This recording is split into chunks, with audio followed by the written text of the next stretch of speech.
Buenas noches. Vamos a comenzar otra clase en lo que vendría a ser espectro de la insuficiencia coronaria. Vamos a pasar a la primera parte, que vendría a ser el desarrollo de lo que vendría a tratar la angina estable.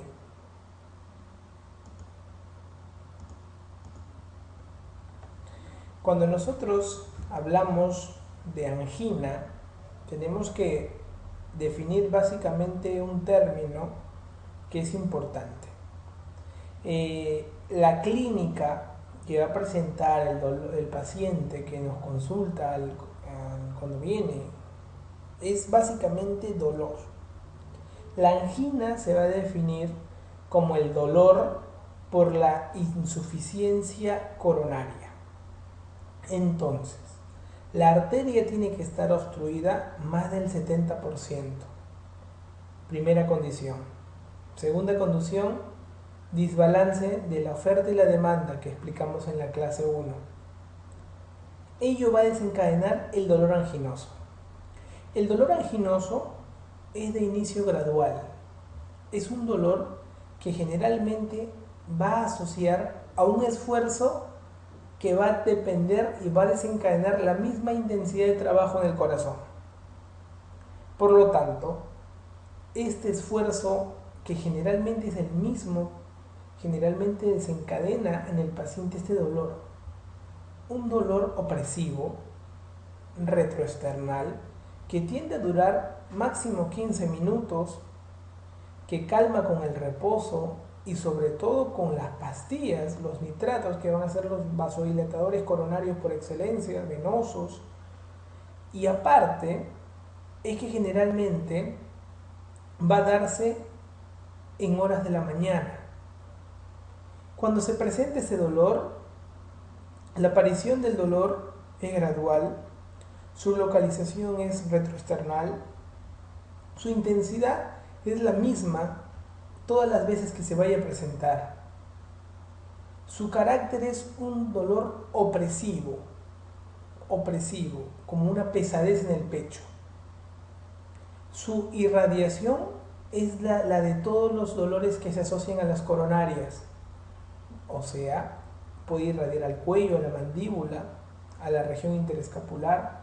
La muñeca se vuelve más lenta, la muñeca de todo lo que es el miembro superior izquierdo, pero también puede presentar algunos síntomas que indican mal pronóstico, como es la sudoración profusa, la diaforesis, náuseas o tan solamente la disnea, que va dentro del cuadro de insuficiencia coronaria a presentar muy mal pronóstico en un paciente con angina de pecho estable. La angina de pecho estable no se desencadena en el reposo, se desencadena con el esfuerzo. Por lo tanto, hay que definir qué tipo de esfuerzo lo desencadena, ya que la intensidad con la cual se va a presentar va a ser generalmente el mismo tipo de esfuerzo y el dolor que va a presentar generalmente es el mismo. No va a aumentar ni va a disminuir durante su presentación. Esta enfermedad es una de las más consultadas en cardiología. El diagnóstico lo hace la clínica, por ello me demoré un poco más en explicarles cómo se va a presentar en este tipo de pacientes. La exploración física, como la de toda exploración cardiovascular, que va a comprometer lo que son los ruidos cardíacos, la presencia de soplos, los pulsos periféricos y carotídeos, ¿ok? Básicamente. En ellos no va a haber nada en especial ni particular que uno pueda decir, ya, por esto que he encontrado, sospecho que es una angina estable. El electrocardiograma, la mayoría de ellos lo va a presentar normal y generalmente tenemos que solicitar una prueba de esfuerzo. La prueba de esfuerzo o ergometría es colocando una faja en el paciente, sometiéndolo a un tipo de esfuerzo medido en MEX, y el paciente va a desencadenar algún resultado en esta prueba, que puede ser una alteración de la onda T, elevación o disminución del ST, muchas formas de variación. Básicamente controlamos lo que es el infradesnivel, el ST. Entonces, nosotros, para hablar de un ST positivo, vamos a recordar que puede elevar más de un milímetro el ST o disminuir más de 1 milímetro. Cuando disminuye más de 2 milímetros es signo de mal pronóstico. Pero ¿qué pasa si tenemos un abuelito que no puede estar corriendo en una faja y sospechamos de que tiene algún tipo de angina? A él lo vamos a someter a una ecografía cardíaca, pero mientras está echadito y le estamos con un ecógrafo viendo el corazón, le vamos pasando una infusión de dobutamina en goteo, y se le va aumentando el goteo según protocolo, y llega un momento donde, llegando a su frecuencia cardíaca máxima, que es 220 menos la edad, en mujeres se multiplica en general por 0.85, vamos a ver nosotros de que llegando a esa frecuencia cardíaca máxima, que es 0.85 por la resta de 220 con la edad, hasta esa frecuencia cardíaca, y nosotros comenzamos a estudiar la motilidad de todas las paredes del ventrículo, y ahí podemos definir si hay algún tipo de lesión y en qué zona sobre todo. Si vemos que está severamente comprometida la motilidad en el ecocardio, va a ser sometido a una coronariografía, que es pintar las arterias coronarias a través de contraste que se inyecta por vía de canulación de la arteria femoral y ascendiendo con un catéter, un Yatkin derecho o izquierdo, y pintar las coronarias. En caso de que nosotros tengamos un estudio de querer ver antes, un estudio no invasivo de la perfusión miocárdica, podemos someter al paciente a perfusión miocárdica, o sea, gammagrafía, antes del coronario. Imaginemos de que tenemos incluso o ya tiene coronario y vemos arterias tapadas, no sabemos si valdrá la pena operarlo, queremos ver si el territorio que no se mueve del miocardio todavía puede ser un miocardio que está hibernado, hacemos gammagrafía con tecnesio talio, y según ello el resultado de la gammagrafía o la perfusión miocárdica nos va a arrojar que sí, hay miocardio viable. Por lo tanto, vale la pena arriesgarse y hacer el puente coronario. Ahí usamos la gammagrafía. Cuando ya nos arriesgamos, vemos duda, si en ese miocardio que no se mueve no sabemos si mejorará con la cirugía, es un riesgo la cirugía, pero para ello nos va a ayudar la gammagrafía para ver acerca de la perfusión miocárdica. Dentro del diagnóstico, como les hablaba, la exploración física generalmente es normal. Y acordar que la mayoría de EKGs son normales.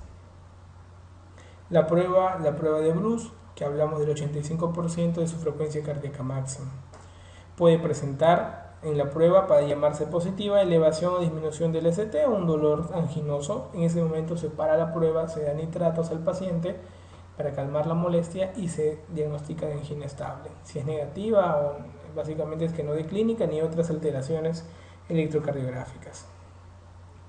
El tratamiento agudo del cuadro de la angina es darle un nitrato de isosorbide sublingual que calma en unos 2 minutos la molestia, o por vía oral, donde el metabolismo hepático va a hacer que retrase la adopción y todavía a los 10 minutos va a presentar un alivio de síntomas. Lo malo de usar nitratos en estos pacientes es que con el tiempo hacen tolerancia a los nitratos y necesitan dosis cada vez mayores. En pacientes crónicos, ya establecido la angina, y queremos que ya no repita la angina, nos va a ayudar mucho los beta bloqueantes, que son los mejores antianginosos, y van a aumentar la supervivencia en estos pacientes. También puede vivir con su beta bloqueante y cuando haga un episodio de angina, su nitrato. Por lo tanto, con esos dos termina viviendo. Si el paciente tiene, por ejemplo, alguna enfermedad que contraindique el uso de beta bloqueantes, como es una obstrucción pulmonar crónica severa, como es una diabetes mellitus mal controlada, como vendría a ser algunas otras contraindicaciones de beta bloqueo que ya hemos visto en farmacología, usamos antagonistas del calcio que también sirven como, en este caso, el amlodipino o el nifedipino, preferimos el amlodipino como antianginoso. Aparte, le tenemos que dar los dos elementos que mejoran y estabilizan la placa. Las estatinas, que básicamente van a estabilizar la placa y disminuir el LDL, y los antiagregantes plaquetarios, sobre todo la aspirina, que es más potente que el clopidogrel, es más potente, sí, te sorprendes, es más potente. A pesar de que el clopidogrel tenemos que suspenderlo antes de 5 días antes de la cirugía, la aspirina se mantiene y se opera el paciente. Entonces él va a vivir con su aspirina de 100 miligramos cada 24 o clopidogrel 75 cada 24, más su antianginoso, sea un beta bloqueante, de repente le das bisoprolol, atenolol, lo que tú creas conveniente, carvedilol. Va a tomar su nitrato condicional cuando le dé una molestia y aparte damos atorvastatina para estabilizar la placa. En algunos pacientes que tengan diabetes o tengan hipertensión, lo indicado es darle un YECA. ¿Por qué? Porque los YECAs evitan el remodelamiento miocárdico sufrido por la insuficiencia coronaria. Entonces el paciente termina con su aspirina, con su, imaginemos, su atenolol, con su mononitrato de sorbide cuando esté en angina condicional, con su atorvastatina y con su captopril o enalapril, y si no tolera por tos o angioedema, su ARA2, losartán, valsartán. Es el manejo del paciente. Acá hablamos una de las contraindicaciones de beta bloqueo, nuevamente, las que hemos mencionado nosotros en la clase de farmacología. Las recomendaciones para el tratamiento hipolipemiante, acuérdate este cuadrito, en el ENAM viene este cuadrito, cardiopatía isquémica, basta que tenga cardiopatía isquémica, menos de 100 de LDL, actualmente la guía te dice menos de 70, y diabéticos también menos de 70, ser bien estrictos con la concentración. Imaginemos que tiene menos de 70, la pregunta es ¿hasta cuánto tiempo más voy a tomar la atorvastatina? Para toda tu vida, porque tienes que mantenerlo siempre, no solo menos de 70, sino por sus efectos antiinflamatorios. A pesar de que esté menos de 70, sigue estabilizando la placa y va a permitir que esta no se rompa y no sea protrombótica. En el tratamiento de un paciente, en el estudio, imaginemos que ya estudiamos angina, todo y sí, pues tiene angina, terminamos haciendo el cateterismo y encontramos lesiones de vasos. En esta parte de la clase voy a hablar un poco de cuándo operar a un paciente y cuándo hacer angioplastía percutánea. Angioplastía percutánea es hacer un pequeño incisión, punción en la arteria femoral o en la arteria radial, sobre todo preferimos en la femoral, y llegar a las coronarias por un catéter, ver la obstrucción, definir primero cuáles son los vasos a tratar y decir en qué momento usarlos, y colocar un balón, hacer solamente balonamiento, o sea, metemos un catéter, inflamos el balón, desobstruye la arteria. En qué casos colocar un stent, si es un stent medicado o un stent no medicado o convencional, ¿no? O sea, cualquiera de los dos tipos de stent. Tenemos que definir, o en qué momento, en ese momento decir, hay que operarlo, va a cirugía de frente, no hay que hacer más cosas ni colocar stent, hay que prepararlo para que lo opere cirugía cardíaca. Eso lo vamos a definir. La angioplastía, básicamente, cuando nosotros vamos a indicar, es cuando haya una lesión de uno o dos vasos, cuando haya una estenosis de un injerto, por ejemplo, que tenga un puente mamario, que tenga un puente safeno, vamos a ver si está estenosado de repente. La mamaria izquierda la usamos en obstrucciones de la descendente anterior, que es el vaso que más se perjudica. Nosotros podemos utilizar angioplastía. Algunos pacientes con enfermedad de 3 vasos se puede tratar. Pregunta de examen. Generalmente todos dicen que angioplastía con 1 o 2 vasos, pero también puede tratarse en pacientes con enfermedad de 3 vasos, sobre todo cuando las lesiones no son en rosario, o sea, no están arrosariadas, cuando el paciente no es diabético, o sea, quiere decir que tiene buenos lechos distales, y sobre todo si no hay mucha calcificación. En esas 3 condiciones podemos tratar enfermedades con 3 vasos en angioplastía. Si no, sería muy difícil de abordarlo por angioplastía y de frente mandamos a cirugía, que serían esas indicaciones en caso de 3 vasos. Entonces, lesión, acuérdate de qué arterias hemos hablado: circunfleja, descendente anterior, coronaria derecha. La coronaria derecha, acuérdate que termina en la ventricular posterior, generalmente en la descendente posterior.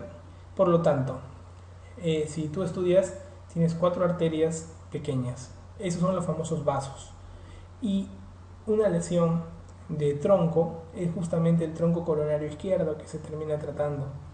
Cuando la de circunfleja, la descendente anterior, esos 2 vasos izquierdos tienen más del 70% de lesión, nosotros vamos a considerar esa lesión tratable. ¿Ok? Esa lesión tratable. Tenemos que es una estenosis y tenemos que tratarla, más del 70%.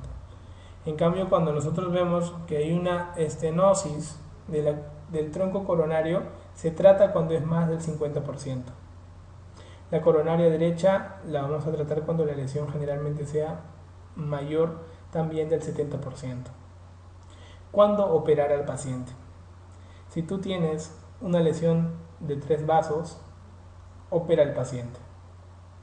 Si tú tienes una lesión de 2 vasos, pero la función ventricular de eyección, o sea, la fracción de eyección está disminuida, opera al paciente. Si tienes un tronco coronario izquierdo con una lesión mayor del 50%, opera al paciente. Generalmente nunca se opera al paciente por una lesión aislada de circunfleja o coronaria derecha. Si lo operas, le abres el pecho, generalmente buscamos que la comprometida o el descendente anterior esté lesionada y vemos nosotros que al estar muy obstruida el paciente entra a cirugía y a la pasada tratamos de ver si podemos colocar un puente más, tanto en marginales, que son ramos de circunfleja, en misma circunfleja o en descendente anterior o coronaria derecha o ventricular posterior, en este caso descendente posterior, ¿no? Entroventricular posterior. Por lo tanto, básicamente indicaciones de angioplastia, acuarten el examen, estenosis de 1 o 2 vasos, estenosis injerto coronario. Injerto coronario, estamos hablando de un stent mismo, también, o sea, de que el stent esté obstruido, puedes poner stent sobre stent, y algunos pacientes con enfermedad de 3 vasos que cumplan esos 3 requisitos que les he explicado. En una angioplastía la mortalidad es 0,4%, el evento de infarto es de 1,5%, el éxito es elevado de 95 a 99%, y si hay restenosis básicamente es por hiperplasia intimal. Si ustedes observan los porcentajes de tratamiento, van a observar que la mayoría se hacen dilatación con balón y en un 30% se colocan los stents y en un 5% los stents recubiertos o medicados. ¿En quiénes colocar stent medicado? En pacientes diabéticos, en pacientes con lesiones largas, mayores de 2 centímetros, en pacientes que en general vayan a tener lesiones en bifurcaciones, en pacientes que vayan a tener stent obstruidos, en ellos se colocan los stent medicados. Cuando tú colocas un stent, tienes que dar doble antiagregación mínima por un año. Mínima por un año. ¿Ok? Mínima por un año. Por lo tanto, le das aspirina y clopidogrel por un año cuando colocas un stent. Luego, vamos a observar nosotros la cirugía. Un poco ya te has ubicado en cuándo hacer angioplastia. Acuérdate esas 3. 1 o 2 vasos, restenosis de injerto, o sea, de stent, o lesiones de 3 vasos en qué casos. ¿Ok? Y sobre todo, cuando se tratan las coronarias del lado izquierdo, cuando están obstruidas más del 70%, circunfleja o DA, descendente anterior. Cuando la coronaria derecha también está obstruida más del 70%, se trata. Y en el caso de tronco coronario, cuando está obstruido más del 50%. ¿Ok? Perfecto. ¿Cuándo tratar la cirugía? Cuando el tronco coronario está obstruido más del 50%, no hay que pensar mucho, de frente el paciente es quirúrgico. Se coloca un puente mamario izquierdo. Siempre el puente mamario izquierdo tiene que ir a la descendente anterior o al tronco coronario izquierdo, no en otro lado. Para coronaria derecha, para circunfleja, para marginales, para diagonales o para ventriculares posteriores, pueden colocar en orden siguiente radiales, venas afenas y punto. ¿Ok? Entonces, gastropiploica y todo eso ya no se usa. Pero vamos a tratar con radiales previo test de Allen, que ustedes saben que es el test de Allen, para ver si hay perfusión por cubital o radial de la mano. Y tener que evaluar luego la vena safena para colocarlo. Entonces, indicaciones: estenosis de tronco coronario mayor al 50%, estenosis significativa de 3 o más vasos, como lo hemos mencionado, sobre todo que cumplan esas características difíciles de abordaje, calcio, lechos distales, diabéticos, van bien con lesiones de 3 o más vasos. Estenosis significativa de 2 vasos, si uno es la DA o tiene fracción de eyección deprimida. Imaginemos que hay una estenosis, una obstrucción de la descendente anterior mayor del 70%, ¿ok? Y de la circunfleja mayor del 90%. ¿Tú lo vas a operar? Sí, porque es una lesión de dos vasos, sobre todo porque compromete mucho la DA. En cambio, a veces la DA no está obstruida y la lesión solamente es de la coronaria derecha y de una marginal. Tratas con stent la marginal y tratas con stent o balonas la coronaria derecha. Y nunca operaste al paciente. Hay una lesión de dos vasos, pero cuando uno de los dos vasos sea la descendente anterior, generalmente, y tenga una estenosis significativa, o sea, mayor del 70%, va a ir mejor a cirugía. También va a ir mejor a cirugía cuando dos vasos estén lesionados, independientemente de cualquiera de todos estos que te he mencionado, y la fracción de eyección sea menor del 55%. También puede ir a cirugía. ¿Ok? Entonces, estenosis significativa de dos vasos y uno es la DA o tiene fracción de eyección deprimida. Estas son las únicas indicaciones básicas que quiero que te acuerdes. Hay muchísimas indicaciones, pero estas son las que van a englobar todas las preguntas de examen. Los injertos, como te he mencionado, básicamente arteriales y venosos. De arteriales la mamaria izquierda, también se usa la mamaria derecha. Luego sigue la radial y los afenos. Los injertos de arteria tienen mayor tiempo de permeabilidad, o sea, más patencia.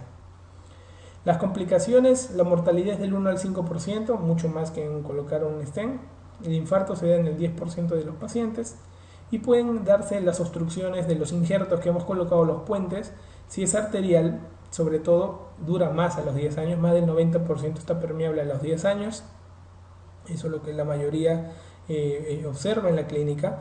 Y los venosos, como puentes afenos, se ocluyen 10 a 15% el primer año y el 40% está ocluido ya a los 10 años. Tienden una oclusión mayor.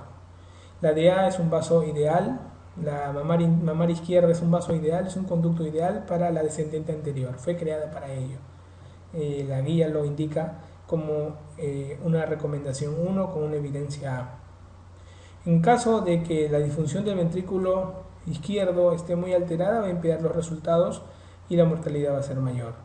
De que si se opera con lo que vendría a ser circulación extracorpórea o circulación sin circulación extracorpórea, no hay diferencias estadísticas en ninguno de los dos. Por eso que van a haber centros, por ejemplo los brasileños tienden a operar con bomba, todo lo hacen tranquilo y lo operan bien, pero hay centros que operan sin bomba. Ustedes saben que la bomba tiene muchas repercusiones sistémicas, pero no hay diferencias a la larga en los estudios controlados. Pasemos a las preguntas. Paciente con angina de pecho de tipo estable y asmático. El esquema terapéutico podría incluir la combinación de ¿qué? Dijimos que en estables, angina de pecho, o sea, una angina, asmático, basta que sea asmático, te están diciendo que no uses beta bloqueadores. Busca la clave, cual no tenga beta bloqueadores es la clave, ¿no? O sea, la clave es la E, lo que justamente hemos mencionado. Los siguientes cambios electrocardiográficos se ven en la angina de pecho.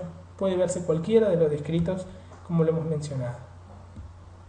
La ecocardiografía es útil en el diagnóstico de todo lo siguiente, ¿cierto? 2 veces formulada esta pregunta. Entonces, es útil en todo, pero ¿en cuál no sería útil? Si tú quieres estudiar una coronaria, una arteria, vas a estudiar con una coronariografía. Va a ser un poco difícil estudiar con una ecocardiografía. Por lo tanto, un aneurisma de arteria coronaria se utilizaría con una coronariografía y no con una ecocardiografía. ¿Cuál es el mecanismo fisiopatológico de la angina de pecho estable? Desbalance entre el aporte y la demanda de oxígeno. Señale la respuesta correcta en relación al dolor torácico por isquemia miocárdica. La angina de pecho es un dolor de localización retroesternal opresivo irradiado del precordio del cuello y la región maxilar. Correcto. La angina inestable se presenta durante el ejercicio y calma en el reposo. Falso, generalmente en reposo. La angina de pecho se diferencia del infarto por presentar síntomas neurovegetativos. No, también lo puede presentar, hemos visto. La angina de pecho estable suele durar más de 30, no, dura máximo 15 minutos. Por lo tanto, la clave es la A. Un paciente de 45 años, fumador, te dice la clave rápidamente, fumador, acude a consulta por molestias tipo punzada. ¿Cuál es el examen más adecuado? No le vayas a colocar un EKG en reposo porque dijimos que la mayoría son normales en los anginosos. Hazle una prueba de esfuerzo, es joven, te pone la edad, por lo tanto puede correr. Puede correr para hacer la evaluación ergométrica y ver si hay angina durante esa actividad. Por lo tanto, lo que nosotros le daríamos será una prueba de esfuerzo. Varón de 18 años, fumador moderado, te pone fumador para que vayas pensando que puede ser infarto seguro. Sin antecedente de cardiopatía, lógicamente es joven, acude con dolor torácico de 2 días de evolución sin fiebre. No hay fiebre, te dice. El EKG de ingreso muestra una elevación difusa del segmento ST con concavidad superior. Al decir elevación difusa del segmento ST, o sea, te dice que prácticamente, como si fuera un infarto, sería un infarto de miocardio extenso. ¿Ok? De B1, B6, todas las caras. Pero te dice con concavidad superior. Ahí está la clave de la pregunta. La elevación del segmento ST en el infarto es con convexidad superior. Convexidad. Cuando hablas de concavidad es de pericarditis y no se eleva en el ABR. En todos los demás se puede elevar. Cuando hay una pericarditis se eleva el segmento ST con una concavidad, pero no lo hace en el ABR. En todos los demás sí lo puede hacer. Entonces, ¿cuál de todas estas claves se asocia a pericarditis? La miocarditis, porque la miocarditis tiende a tener un compromiso pericárdico de inflamación, por lo tanto, por eso puede elevar enzimas, como lo ven ustedes, está elevado el CPKMB, entonces eleva enzimas, irrita el pericardio, miocarditis, y te pone edad joven y fumador para que tú sospeches y marques infarto, pero la clave es miocarditis aguda. Hay que tener en cuenta en la evolución de estas preguntas, la clave era concavidad superior. Convexidad hubiera dicho, podría haber cambiado el cuadro a infarto. ¿En qué paciente el riesgo coronario es equivalente al de aquellos que han sufrido un evento coronario previo? Los diabéticos tipo 2, como mencionamos, se comportan como pacientes con infarto. Los siguientes cambios se ven en la angina de pecho. Dijimos que todos se pueden ver en la angina de pecho. ¿En qué onda se observan los cambios producidos por la isquemia? La isquemia en onda T, lesión ST, necrosis onda Q. Para tratar la angina de pecho, los betabloqueadores son útiles porque básicamente lo que van a hacer los betabloqueadores disminuyen la frecuencia cardíaca y la contractilidad, haciendo que trabaje menos el corazón. Por ello, al disminuir entonces la demanda, hacen que mejore y son los mejores antianginosos. La utilización del propanolol para calmar la angina de pecho, o sea, te habla de un betabloqueante, básicamente, ¿qué dice? Debería de evitarse en un paciente que además tiene, o sea, contraindicaciones de betabloqueo. Signo de insuficiencia cardíaca con ritmo sinusal normal, te dice insuficiencia cardíaca.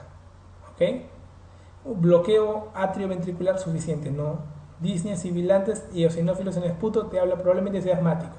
En todos los anteriores debería evitarse el uso de un betabloqueante. Bien, hemos llegado a la parte final de angina de pecho estable, un tema muy preguntado. Han visto cómo ha sido el abordaje, han entendido una parte muy importante del mundo de la cardiología que a veces es difícil de entender porque no nos metemos a profundidad en tratamiento y nos quedamos en la fisiopatología. Con esto vamos a poder entender fácilmente el espectro de la insuficiencia coronaria parte 2 y parte 3. Nos estaremos viendo en la siguiente clase.